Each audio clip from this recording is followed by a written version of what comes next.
So we're each going to introduce ourselves as we get started. So I'm Meaghan Dee. My pronouns are she and her. I'm currently the co-chair of the AIGA Design Educators community, and I'm also the chair of graphic design and an associate professor at Virginia Tech.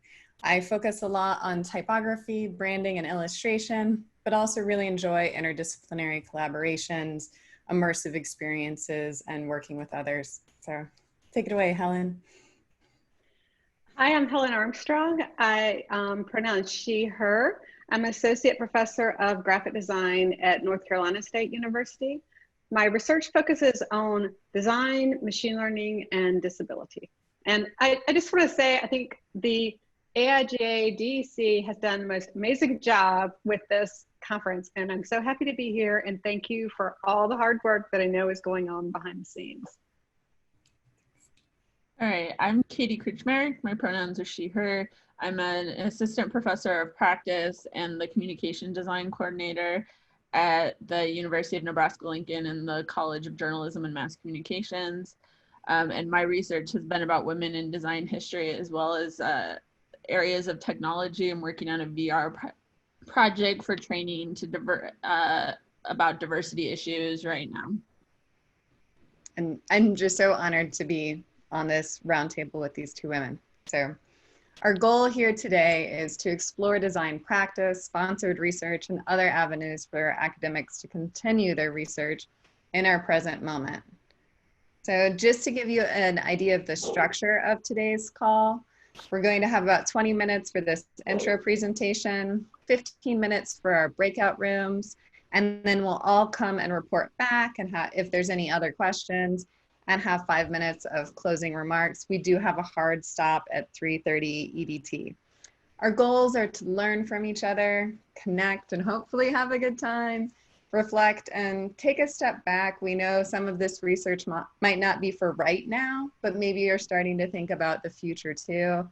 And our guidelines for these breakout rooms are to really try to listen and make space for all participants, respect each other, and please take notes, maybe assign a note taker and share back with the larger group.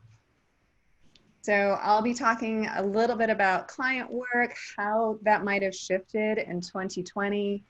I used to run a student-run design studio called For Design, which now my colleague Jeff Joyner runs, but what has changed there and what opportunities are available to students right now, and what might you be doing? And then at the very end, I'll be wrapping up thinking a little bit more about social engagement and how your practice might be responding to our present moment. I'll be talking about sponsored studios. So what is a sponsored studio? Would this be a good part of your research trajectory? If it's, maybe you're already doing them. If so, you'll have an opportunity to share those experiences when we go into the breakout rooms. But I'll be talking about generally, if you're not, could this fit your research trajectory? And also, how do you initiate a project like this? So we're going to kick this off with a poll and think about what best describes your relationship to design education and studio practice. So Helen and Katie and I will chit chat while you fill out this poll a little bit. But for instance, I work at Research One University, where we're expected to have about 40%, really more like 50%, be research oriented, and that other half be teaching with service just somewhere thrown in the mix. What about you, Helen and Katie? So I can go. I'm also at an R1 institution, but I'm a professor of practice, which is a little different, so not tenure track, but I still have a research component I actually negotiated into my contract. So I am expected to do some more traditional research, but I'm also expected to have practical components. And part of that is I actually do help run a student studio or advertising agency, actually. So.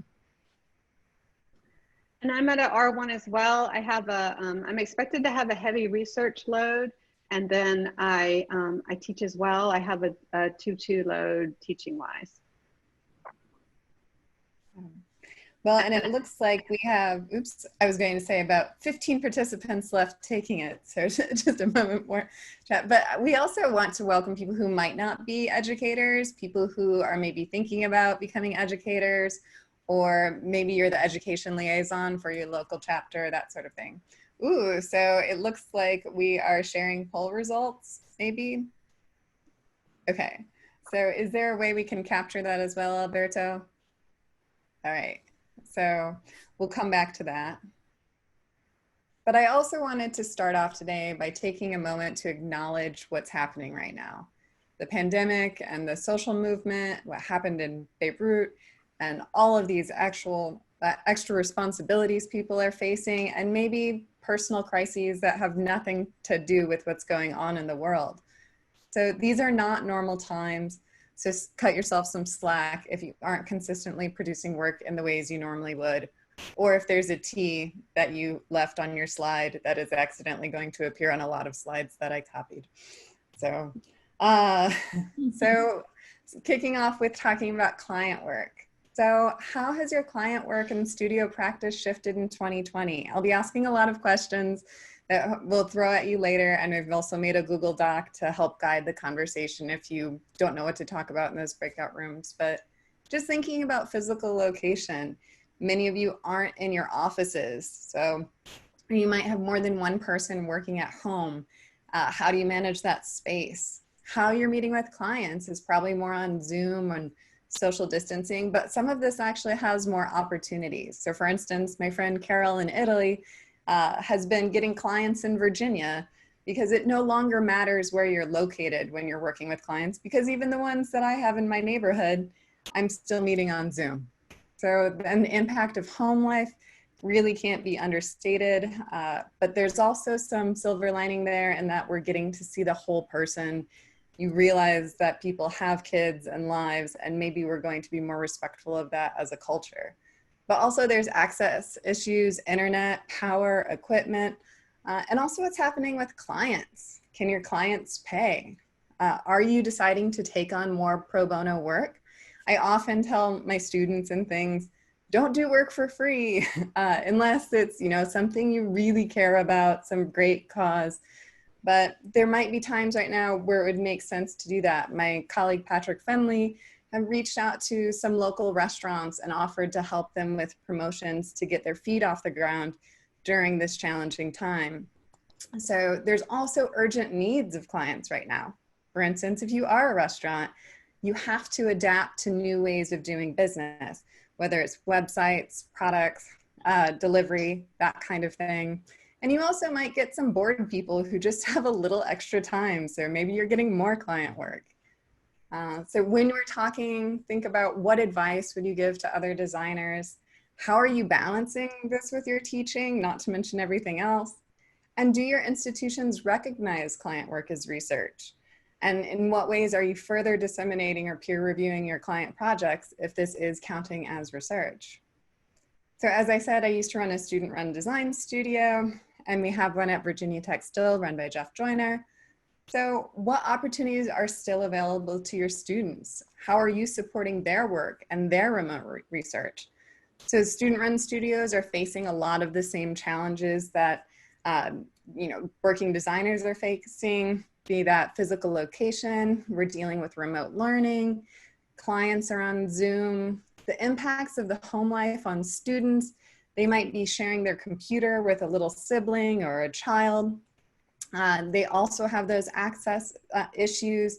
You might be losing client work through that studio. And there is this whole unpredictable nature of the classroom, student health and whatnot.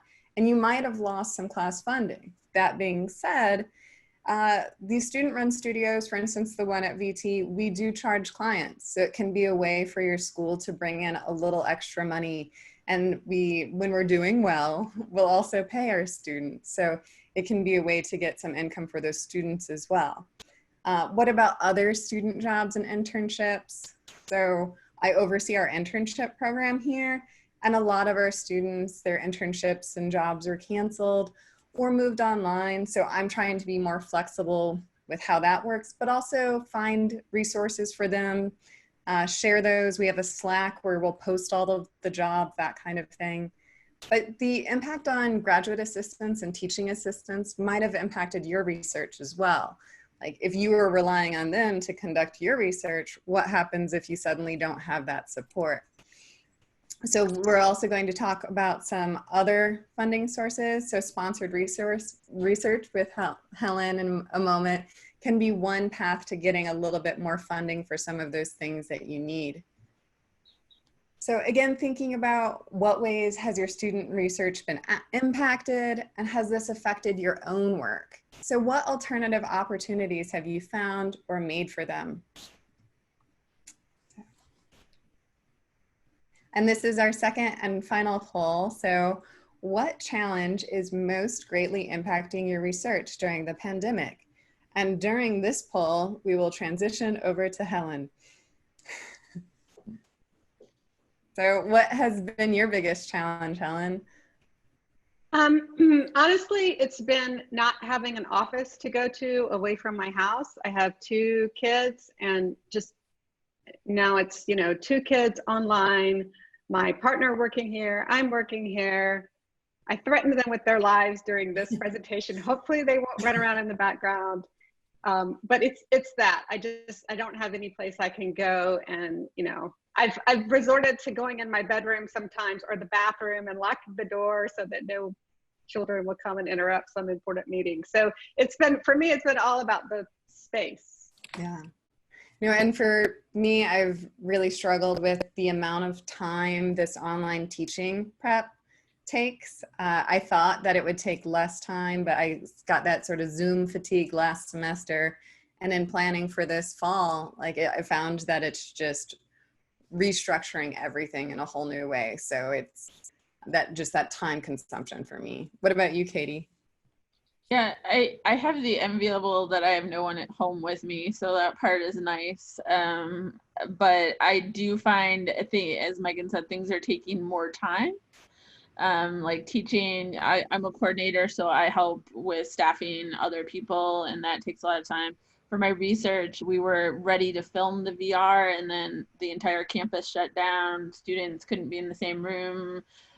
So we had to stop, and we couldn't do it till July. So we're a couple months behind on the project because we just couldn't physically. There were limits on research. So.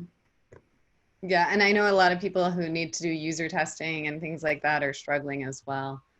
So.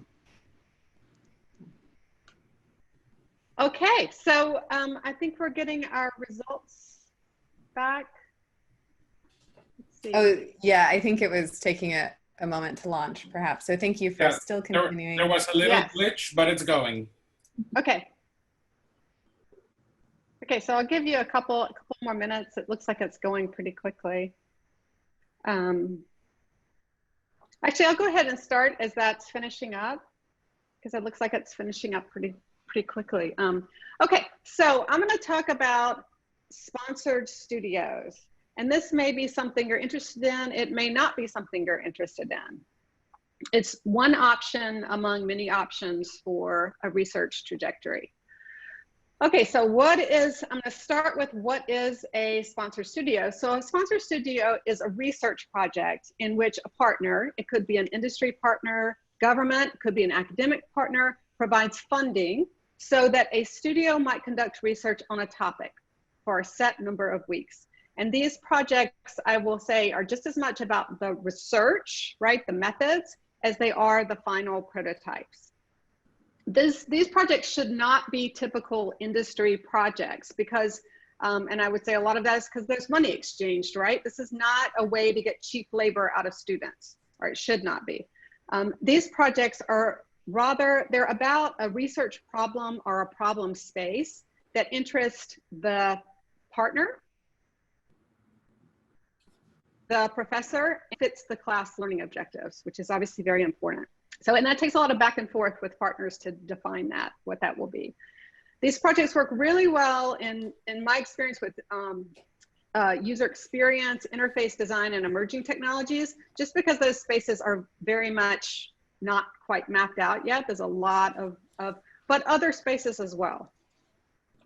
Often a company will use the results of these kinds of projects to go back to their company and maybe justify exploring a new direction, or to encourage their company to put more funding into research or some kind of new direction that they might be considering taking. So this is not about producing a patentable product. Okay, research, so this word research, you know, we toss it around all the time, research, that's my research. But, you know, what do we mean by research? I would say a good way to think about this for these kinds of sponsored studios is the topic, is the problem space that you're exploring something that you could then write a paper about when this thing is over? If it is, it's probably a good research topic for a sponsored studio. So for example, the museum in the Museum of Natural Sciences in Raleigh came to us and said, hey, we have a problem space that we would like help exploring. And that is that a lot of our museum exhibitions are not friendly to young adults on the autism spectrum. And we have a lot of visitors that fit this category. There are a lot of spaces in our museum they don't even feel comfortable entering. So is there a way to use technology to create friendlier spaces?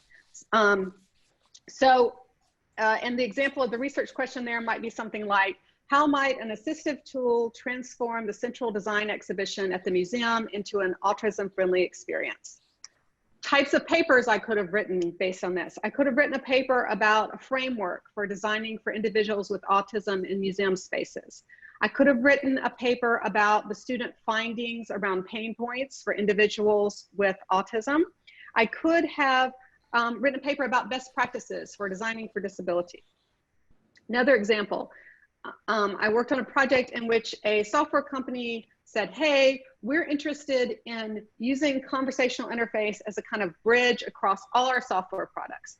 But we don't know what that could look like. We don't know how it could fit existing user needs. We're just not sure. So the students did a project around that. Possible papers I could have written based on that project. I could have written a paper about how conversational interface changes user experience.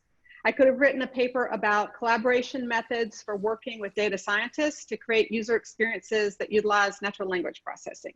I could have written a paper about anticipatory design issues that the students discovered. So at the beginning of a project, you know, start generating like, what are possible papers that could come out of this? Not that you may end up somewhere different, but if you can imagine lots of possibilities, it's probably a pretty rich research area to explore.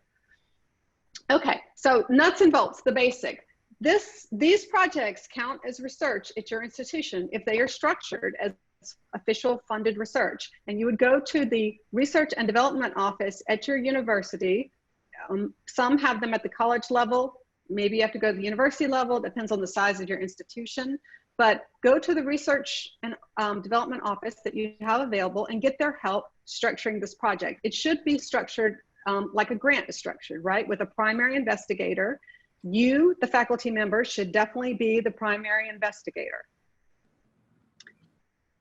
Once it's structured in that way, any university is going to recognize this as funded research.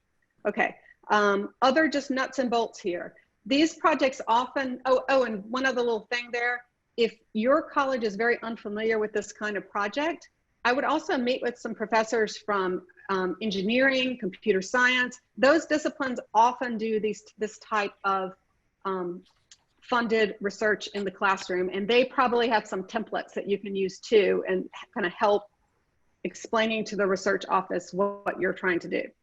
Okay, some little nuts and bolts. These often involve an NDA. That means the students can't show the work in their portfolio or the final deliverables in their portfolio for a set period of time. This can vary. It can be 6 months, which is really no big deal, or it can be 3 years, which is a long time. And this is completely up to you. Over the years, I've gotten much better at being a hardline negotiator on this. So you can really get this time down if you negotiate hard with potential partners. Project length could be 4 weeks, 9 weeks, a whole semester. It could be across 2 semesters. It could be a huge project involving multiple classes.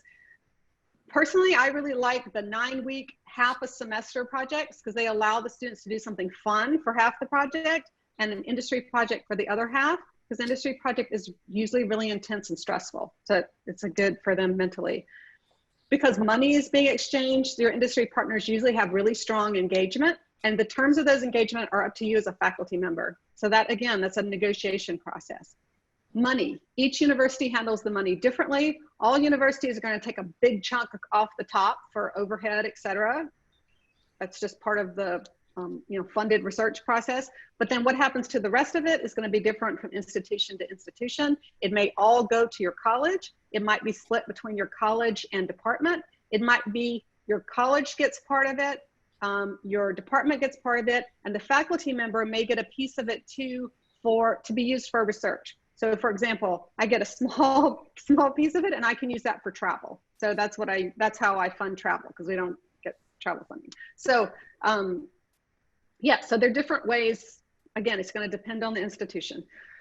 All right, the advantages to the students of these kinds of projects is that it really gets them it can get them in front of the top brass for a company, which is a wonderful way for them to get good exposure in the final presentations of the work.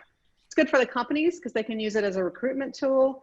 And it's good for the faculty because it can also, not only does it count for a research load, but it can also lead to more funding and more projects. So if you develop some really good industry partnerships, that could even lead to, say, the funding of a lab eventually, or you develop a lab and they fund, several really big projects in that lab. So it can take you places.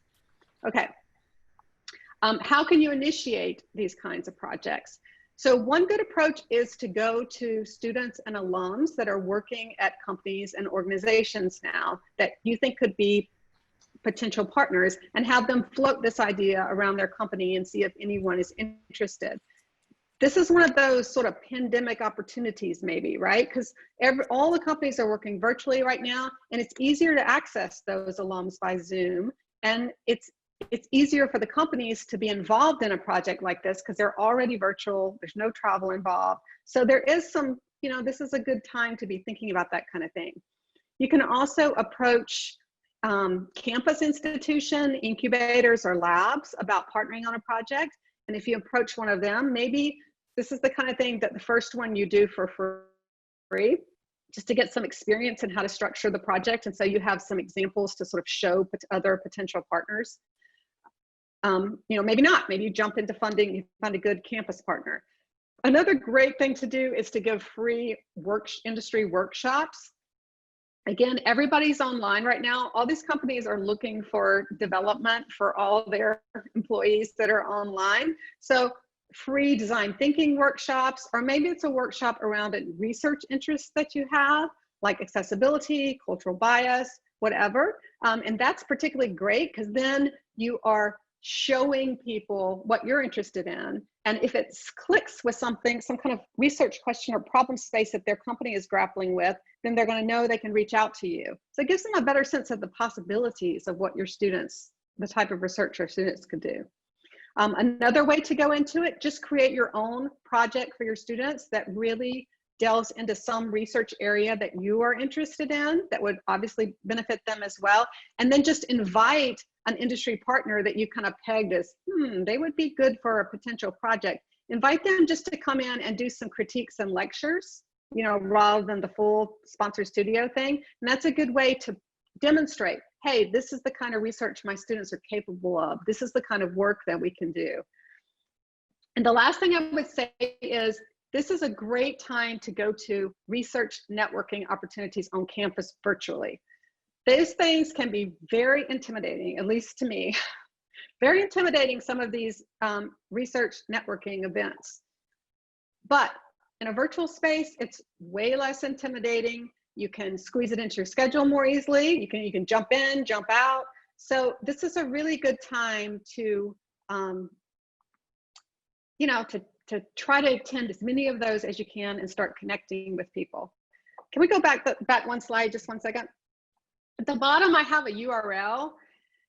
This is a hidden page on my website that I've just made for this talk, which it has language on it that I use when I talk to industry partners. And it also has a lot of scenario videos and some research questions from past projects that I did. If you just want to see some examples, and if you kind of poke around on my website, I also have more in-depth descriptions of some of these industry projects, and I show the kind of research process that the students went through, etc. So feel free to use that if it's helpful. Okay, so take some time now to really think about what opportunities might be less intimidating virtually. Or maybe this is a good time during this, crisis to plan long-term goals. It's also okay to just start filing this stuff away for later and just survive. In the last 2 days, I dealt with a hurricane.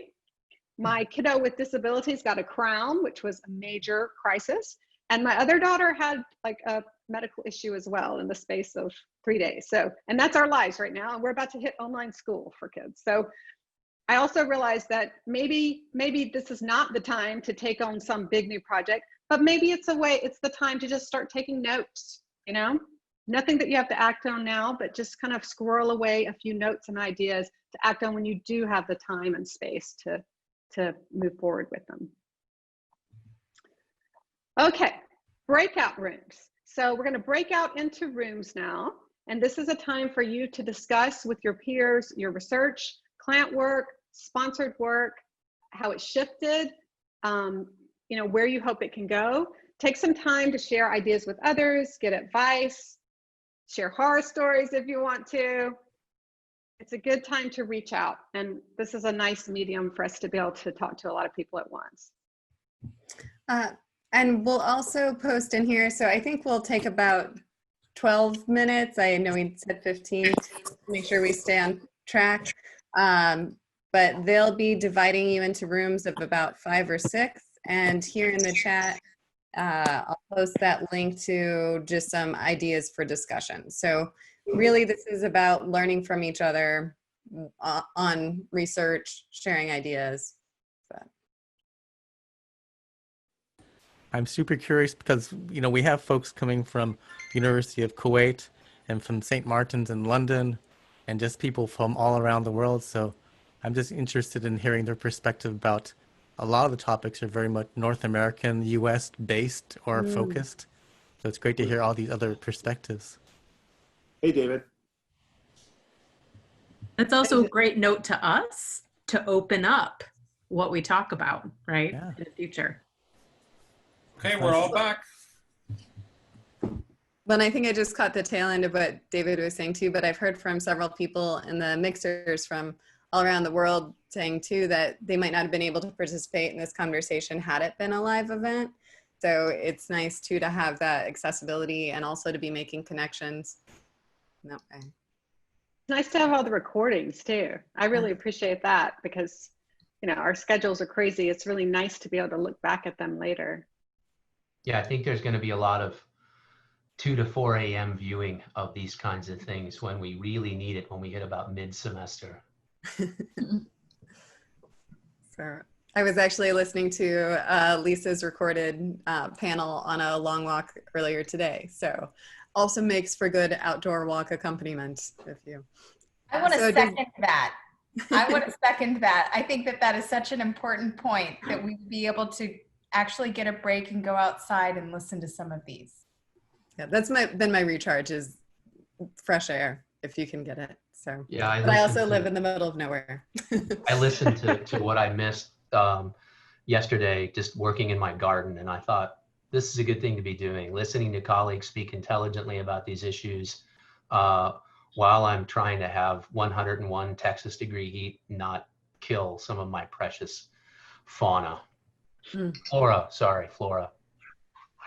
You know what I did? I actually screenshot the whole panel with a lot of people, and then to review so that it wouldn't disappear from me, I collected these chat notes and I put faces to the world. I selected in yellow boxes those people who I know, who I communicate, and becomes such a network. Amazing. That's great. I've also had a couple people send messages on the Slack channel, and that's been a nice follow-up to make sure, and a few people gathering emails. So I guess I can start by reporting back a couple of things I had from our discussion. One thing that came up was you know, what are some things you can do to help better your research? And I forgot about the tips, and seeing Michael Gibson, I should have thought of it sooner, is hire an editor sometimes. So if you're writing papers or working on a book, or, you know, getting that outside help, I think I used to think of it as cheating, and I don't know why. We know we learned, sorry to walk on that, Meaghan, a little bit. I just want to second that. We learned in the process of publishing Dialectic, and hopefully we're going to get Dialectic back, we're trying, that building an editorial network, I mean, Olga was just talking about being able to see all these people on these screens. That's been an amazing part of what y'all have so successfully facilitated here these last few days. But this editorial network, a lot of the editors that wound up weighing in really, really well on Dialectic pieces. I remember when we were doing Kareem Colley's piece, we had people weigh in who had backgrounds in anthropology, and we had people from an African American Studies program, and we had people with degrees in rhetoric. So the network of editors, what I'm getting at here, that you can use to support what you're doing, it's not just rooted in design. So it's a way, I'm going to spread my hands out here. It's a way to reach into all kinds of other spheres of knowledge and knowing. Sorry, I'm stealing that from Gabby, but she talks about knowing a lot. Heck, Nigel Cross talks about knowing too, but I'm going to go ahead and cite Gabby here first. Anyway, but I think that's a really important thing for us to be able to do. I mean, and we're also, I think so many of us, it's been proven these last few days, we're each other's own really strong resources. I mean, golly, I'm just looking at the people I can see on my screen right now. I can see, I think 20 of y'all at once or something like that. And it's a really diverse group. But yeah, when you're trying to edit, you know, use each other. And I don't mean use in that negative, pejorative way. I mean that in an uplifting, like respect each other's knowledge and experience kind of way. And I need to shut up now, don't I? No, you're fine. But like leveraging your network. And I think that's the whole point of this conference, has been trying to build community. You know, there's stuff the DEC can bring, but if we can just connect with one another, a lot of you have ultra specific research too, and finding somebody else who's doing that ultra specific thing is pretty special. So what did other people come across in their groups? Well, for our group, I would say there was a great discussion hearing from folks in Kuwait and California and London and Minnesota. But a couple of things just to reinforce what was said before was we just have to acknowledge that this is a really hard time. And individually, with our own personal lives and our own environments and situations, and that, you know, there are immediate needs and requests, but it's important to think about, this is Rebecca, I believe, said this, about the long-term sustainability and subject stewardship, and to find ways that we can help each other cope with all these changes.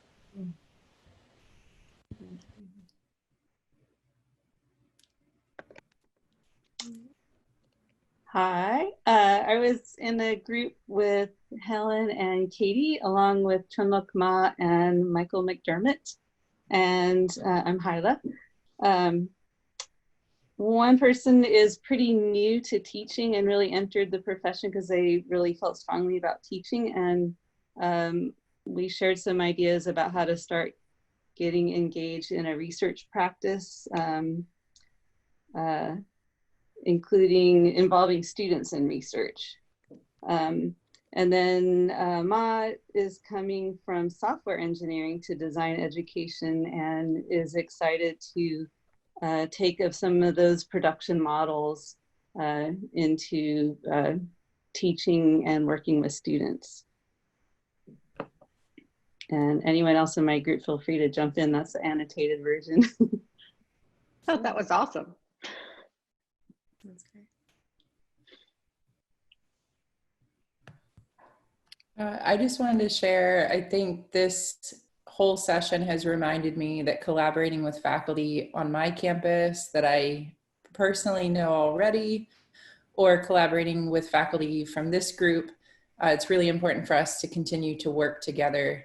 I know boundaries of time and schedules and everything else is going to be a challenge here in the next couple of months, but it's really, I feel much more confident moving forward in my future research agenda, because I know that there's other people that are interested in what I'm doing, and I'm interested in what they're doing. And it's just finding that right connection and making something happen. So thank you all for that.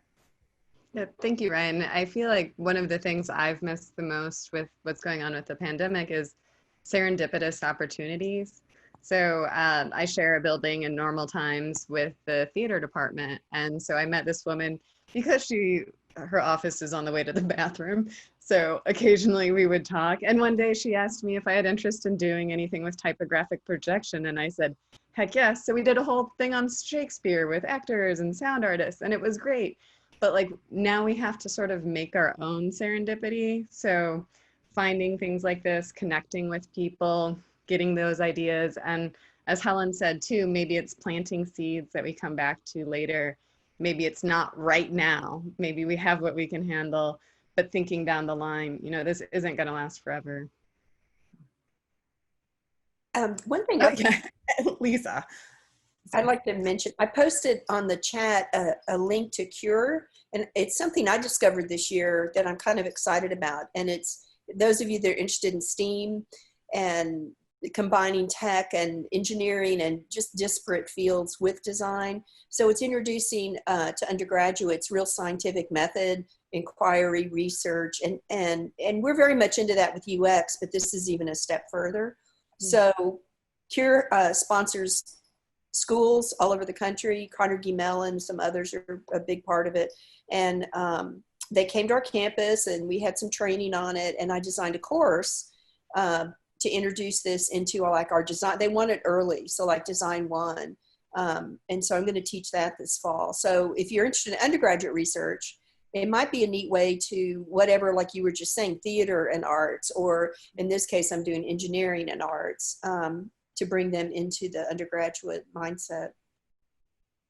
Thank you. And I think we have time for maybe 1 or 2 other thoughts before just a few closing thoughts from us. I could say our group, which was Omar, Vanessa, and please shout out Randy and Lisa Mercer. I'm a librarian, and one of the things I actually asked them all about was what research looks like in the design world as kind of compared to the humanities. And the one thing that we've established pretty much is that I'm telling you, libraries often don't know what that research looks like and what the parameters are for that. So if you guys would love to send and post, you know, how that differs from humanities research or tech research, that's really important. That's really defines how students kind of learn to digest to do what they do. So I'm really glad you're bringing that up. Yasmin, thank you. A couple of quick things to answer your question. So I'm going to give some quick books here, and I'm going to have to write these down. But one of the things that when I'm piggybacking on what Helen was talking about earlier, so when I try to do outreach across campus, and I've worked with lots of different people now and lots of different disciplines at UNT, and hi Betsy, by the way, former grad student of mine, doing quite well. Anyway, they ask us, you know, hey, what does it mean when you put the word design in front of the word research? And we try to have, so like the humanities, a lot of our approaches are subjective, so we can talk about that. We tend to be more qualitative than quantitative. But like a lot of other places, or that's a good word, places that approach research, we have to define approaches and we have to qualify methods. One of the things that I've done is I'll have them like I assign reading a lot. We still do that. But Gyoko Muratovsky's book, Research for Designers, is a really good place to start, especially the first 3 chapters. So Muratovsky, and again, when I'm done talking, I'll type, is a really good place to start. It's sort of a broad overview. We use it with our first-year graduate students to help qualify that. And what I talk to our first-year grad students about is when you're reading, use these. I know, old-fashioned, and I teach interaction and user experience design, but I've got a red pen in one hand and a highlighter in the other. So when you're finding things in there, those things can really help you. There's another sorry, I wrote some stuff down in anticipation than this. I'm better at authors' names, remember that, Betsy, than book titles. But if you look for work by Paul D. Leedy and Jean Ormrod, that would be the other place I'd have you look. And again, I'll write these down and I need to shut up again. Michael, always love hearing from you, but we are wrapping up. So I'm going to share just with a few final thoughts. Oh no, did my keynote? I'll just share the whole desktop then since it's being weird. So we wanted to end by thinking a little bit about social engagement, in part because it's 2020 and you should think about this stuff. So do you have a socially engaged practice? And have you found ways, whether it's through design or otherwise, to give back to your community, local businesses, or your students? But again, I want to pause here and say, you need to take care of yourself before you can take care of other people. You know, be aware of whether that battery is charged. And Lisa's panel this morning, they talked a lot about that analogy on the airplane of, you know, you have to give the oxygen to yourself before you give it to anyone else. But I do think it's important to be thinking about your communities. So have you reflected upon your collaborators, clients, or your values? And would you be willing to commit to more positive action?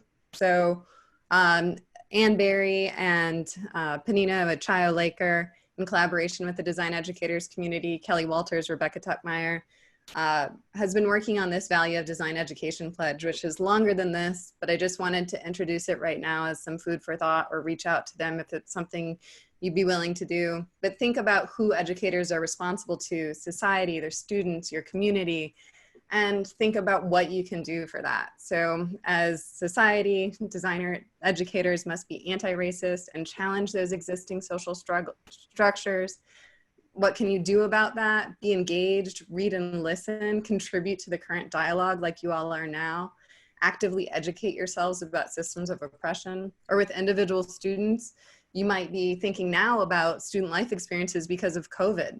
But there's always things going on with our students, and maybe a positive outcome from all this is that we're going to be thinking more holistically about our students and their life experiences moving forward. So committing to that, and maybe there's some small changes you can change, like with your syllabi or project briefs, and reconsidering your assumptions about students and their accessibility. So just giving you some final things, I really want to thank you all. I feel privileged to be on a panel with Helen Armstrong and Katie Krmarik. So thank you so much. We appreciate you.